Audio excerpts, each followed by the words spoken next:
বাসায় চিংড়ি থাকলে সবাই কিছু না কিছু ট্রাই করে, নতুন নতুন রেসিপি। তো ভাবলাম আমি কেন ট্রাই না করব। তো আমি আজকে একটা ভিন্ন স্বাদের চিংড়ি দিয়ে একটা রেসিপি ট্রাই করলাম। তো চলুন শুরু করা যাক। প্রথমে আমি চিংড়ির মাছের মধ্যে সামান্য একটু লবণ আর সামান্য একটু হলুদের গুঁড়া দিয়ে এটাকে ভালো করে আমি মাখিয়ে নিব।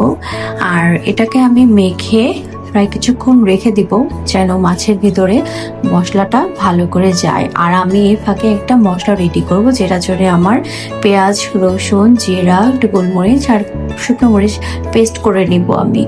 আর এখানে আমি চিংড়ি মাছগুলোকে তেলে ভেজে নিচ্ছি। ভালো করে ভাজা হয়ে গেলে এটার মধ্যে আমি পেস্টটা দিয়ে দিব। দিয়ে আমি ভালো করে এটাকে আমি কষাবো অনেকক্ষণ ধরে, মিডিয়াম আঁচে এটা কষাইতে হবে।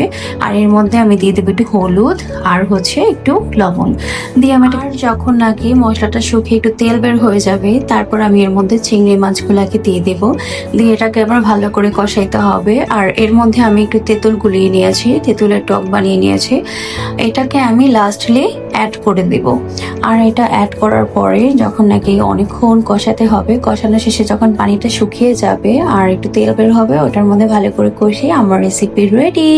ফাইনালি ট্রাই করে দেখলাম, খুবই ভালো হয়েছে। আপনারাও চাইলে বাসায় ট্রাই করে দেখতে পারেন এভাবে।